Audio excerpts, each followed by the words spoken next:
last stand for Christendom. It's make or break time. The whole of the old world is crumbling. Every country in Europe is embracing death. America, as far as I could see, is the only country fighting for life. And that's down to you guys. So God bless all of you for what you're doing. Please keep doing it. I hope that I can encourage you. And my heart goes out to you. God bless. 3 Doritos later. To save you the time from reading it, what would have come up next. So this is the Bishop Robinson from the Anglican Church. The Anglican Church is not associated with the Pope, but it is a Anglican Catholic church founded in England. And immediately after this, he was fired. He was released. He was kicked to the curb. Because although we are supposed to have a separation of church and state in this country, when this bishop, who obviously has a right-wing mentality, tried to make light of or show that he is in cahoots with Elon Musk's Nazi salute. It was not a Roman salute, it was a Nazi salute. And even if you were to try to make it a Roman salute, let's be honest. In the same way that the Nazi Party took the emblem from the Buddhist community, they took the name Aryan from another community, they made it into something evil. They made it into what our today's mindset represents as something that is totalitarian, fascist, that is racist and segregist. And this bishop thought he was being funny and was going to normalize what Elon Musk did. This is one of the few times that I am going to give a religious organization some credit, and that is that the Anglican Catholic Church fired his ass. Because no matter how you slice it, that salute is a representation of a fascist system that is supported by government, and just as it was during World War II, it was supported by religion as well. You don't believe me? Check this video out. It's true that the Vatican signed a treaty with Hitler the week he was installed in power. And it was for him the first and most important treaty he ever signed, the Concordat with the Vatican, and neither of them ever broke it.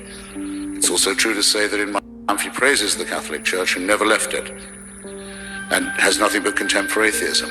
It's also true that the Pope ordered that his birthday, the Emperor's birthday, ladies and gentlemen of the jury, be celebrated from the pulpit every year, every April, which it was, to the very end. It's also true that 25% of the members of the SS, this we know from Catholic historians, were confessing Catholics, ones who went to confession, and that no one was ever threatened with excommunication for their role in the Endlösung, as the Germans call the Shoah, or the final solution. The excommunication was only used by the church politically after the war, when you were told you'd be excommunicated if you voted for the Communist Party. And it is true that Joseph Goebbels was excommunicated from the Catholic Church. But do you want to know why? Do you know why? He's married a Protestant. He's married a Protestant. I know Christians hate this, but it is beyond a shadow of a doubt that the leader of the Third Reich was a Christian.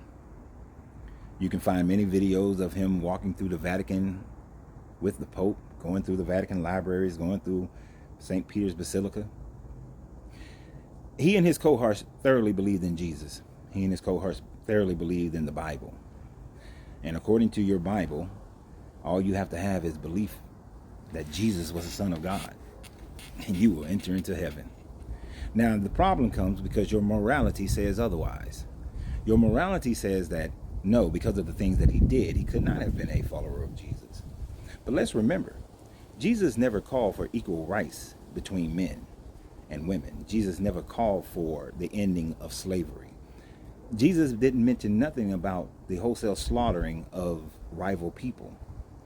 He said that his message is first to be preached to the Jews and then to the Gentiles, in order to maintain a separation between the two, those who are chosen by God and those who are not. So at the end of the day, this man believed that he was doing exactly God's work, just as many of you believe that. So what is the change? What is the difference? The difference is our morality has changed and our morality has grown.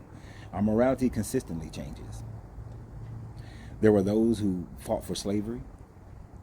They were Christian. Those who fought against slavery, they were Christian. Those who fought for women's suffrage, Christian. Those who fought against women's suffrage, Christian. Those who fought for civil rights, Christian. Those who fought against civil rights, Christians. You see, there are Christians on both sides of the fight and both sides of the argument. Each one of them utilizing the same book to justify their reason for their fight. So is it the religion?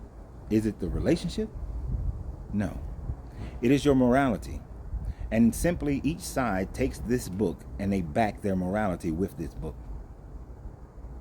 And in doing so, they bastardize any teachings of it that may be good, but they are all exemplifying the teachings of it that are not good. You better wake up and you better realize that your morality comes before your religion/relationship.